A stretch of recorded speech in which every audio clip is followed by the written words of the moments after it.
Hey everyone, good evening. Welcome to our webinar tonight. We're going to talk about some tips for how to optimize your holiday break, regardless of where you are in your medical training, from preclinical education, clinical clerkships, fourth year of med school, and even beyond into residency.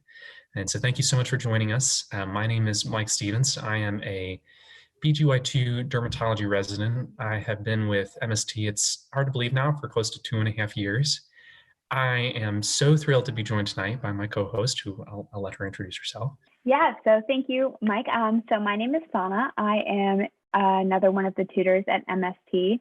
I have been with Med School Tutors for, I think, almost 4 years now.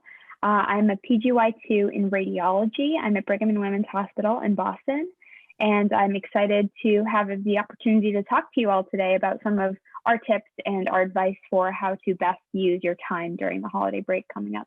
All right. And just to give you guys a little bit of a breakdown of what to expect for tonight, we're, as mentioned before, going to just give you just general pointers about how to approach thinking about using this time and things that should be on your radar to be most productive over the coming days and weeks.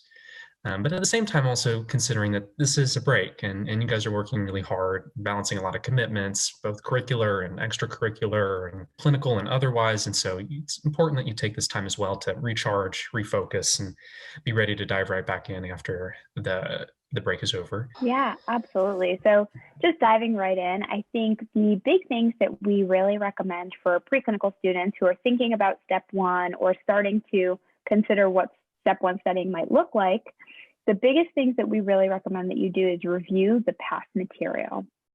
Most students end up taking step one sometime between April, June, July of this upcoming year, which means you still have several months before you actually get into the thick of your dedicated study period.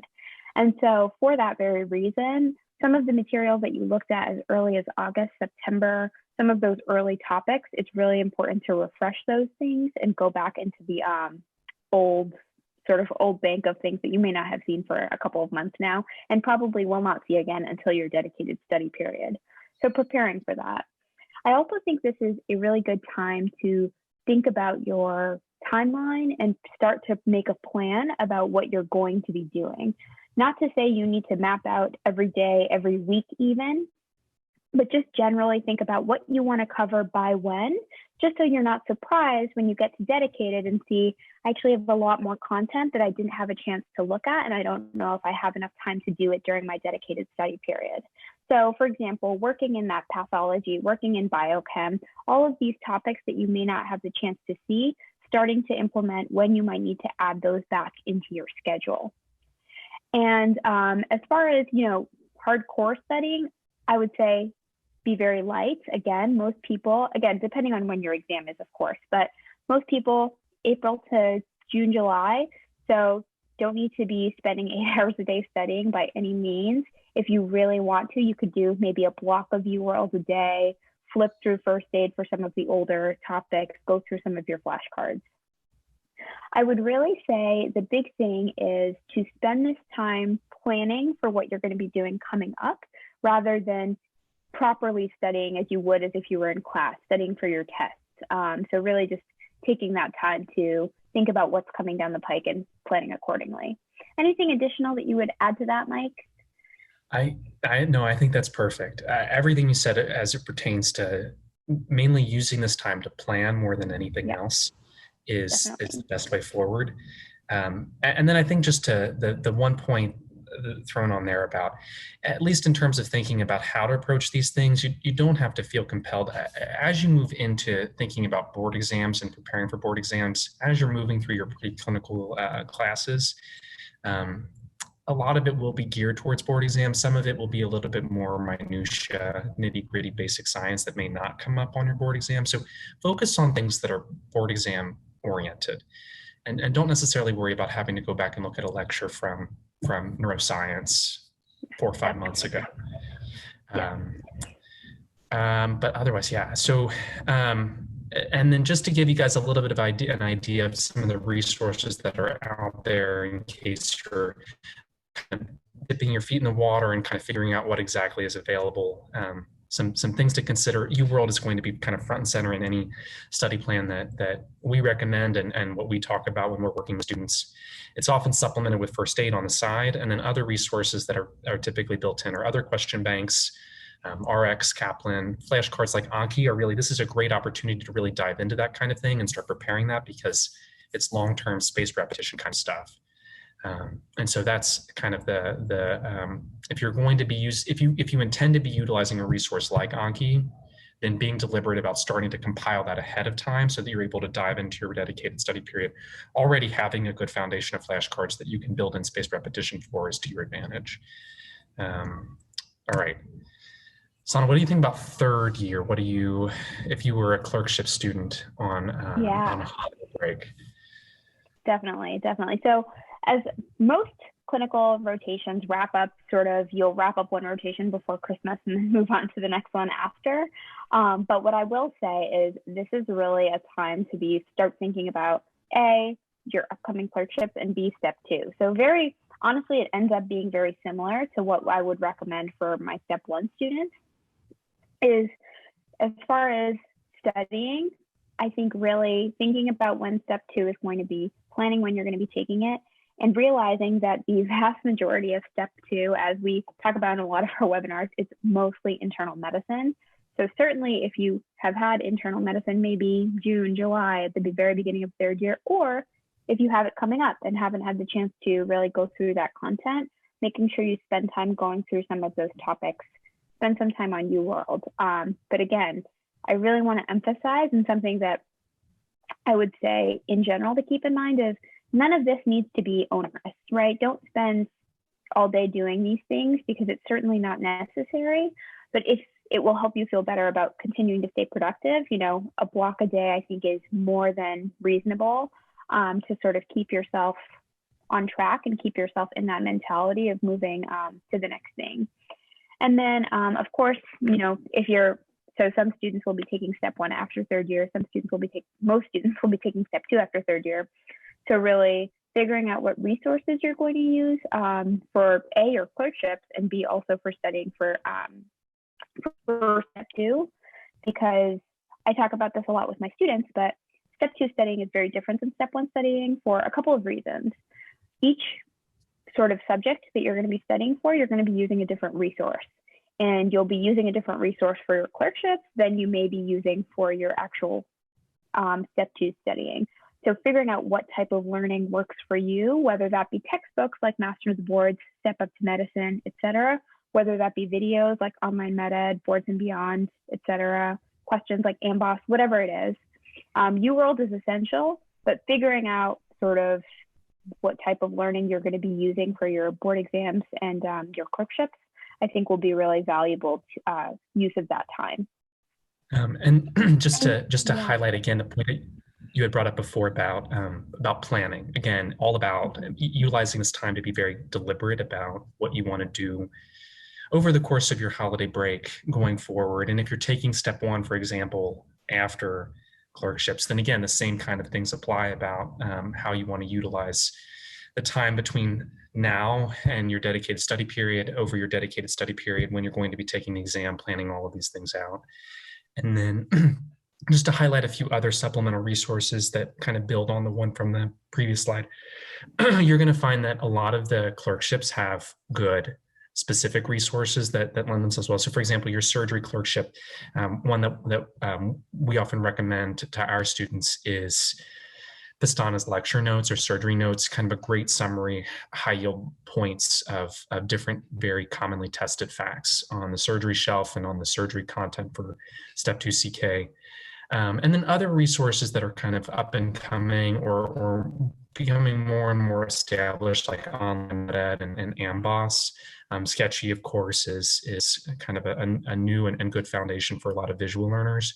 And so all that's to say, there's a lot of resources available to you. Again, you don't need to have, this time doesn't need to feel like it's a blitz. It's not a dedicated study period. It's not like you're going to have to cram all this information for an exam in a week and a half, but just to get an idea of the lay of the land that's out there, make a plan, and then you can start dipping your foot in the water about how you want to approach these things, start working in some UWorld blocks just to get a leg up and a head start on all of this. All right. I'll turn it back over to Son if you want to take it away for fourth years and what you would recommend during this time. Definitely. So fourth year, as for all of our preclinical and clinical year students, I'm sure will be just best described as the promised land to all of you.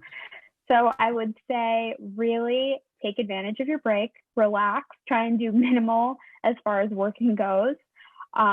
Depending on when you take your step 2 exams, I believe that most people will have had this done already, but some people may be using their winter break to study for step 2 just to make sure you have it before rank day, etc. But in general, I think the big thing is now you'll start to think about your rank list, and most people will have had some interviews, though I will say interviews have been shifted back a little bit in a lot of specialties just due to coronavirus. But having said that, really reflect on your interviews and keep a running rank list as you go. I think that was one of the most helpful things for me, is to keep one as I was going. So have a preliminary one, you'll move as you go, talk to your family, talk to your friends, and figure out what's important to you and start to plan for that next step. And then try and take advantage of whatever your med school has to offer for your last semester. And, you know, whether that be courses, whether that be vacation, and just to really try and make the most of that time. So I think for that, very much just focus on checking off the rest of your boxes, get organized and figure out what you need to do to graduate and figure out all those things. And then start thinking about what you might want to do, talk to your friends, talk to your family, and start planning for the match. Awesome. Yeah, it's definitely a time where you can breathe maybe a little bit more, and you might be in the midst of your interview process, but overall, this is kind of a little bit of a light at the end of the tunnel of med school.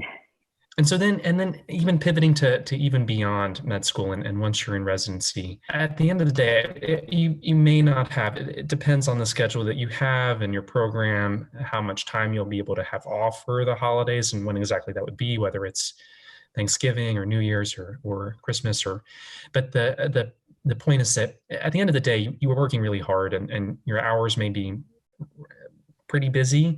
And so if you just want to take this time to rest, by all means do that. If you are feeling ambitious, if you feel like you have it in you to look ahead to the future, I mean, the same kind of mantras that we've been emphasizing throughout still apply. And the highlight, the theme of this webinar is going to be planning. And so think about what your goals are about if you're looking at a fellowship, looking into the requirements for your application, starting to collect those, thinking about if you have to have letter writers, who those people will be, how to approach them, when to approach them, putting together experiences. A lot of research projects you can really move forward during this time if you're free from more clinical responsibilities and you have some time to yourself. And so diving into those, and then depending on where you are in your residency and the timing, you may or may not have taken 3 by this point. And if you haven't, this is a great opportunity to think about step 3. If you are looking at trying to have it out of the way within the next month or 2 months, then this can be a great opportunity to really dive into the content. Again, not having to think about clinical responsibilities and work through a good chunk of the material.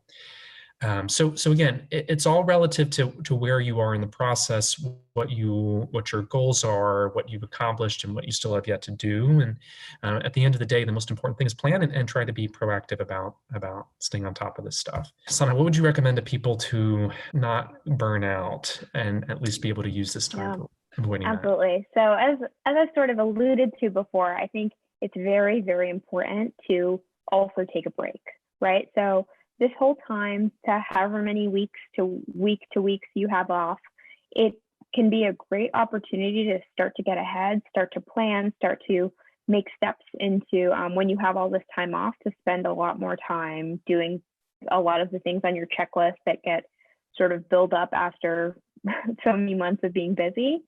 And it's great. It's a great opportunity to do those things. Absolutely.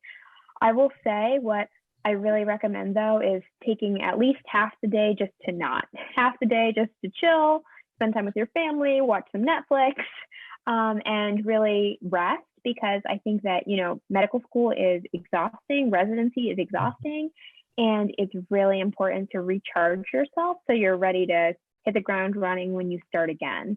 And, you only have so many times in med school and beyond when you'll really have this time to rest. So take advantage of it.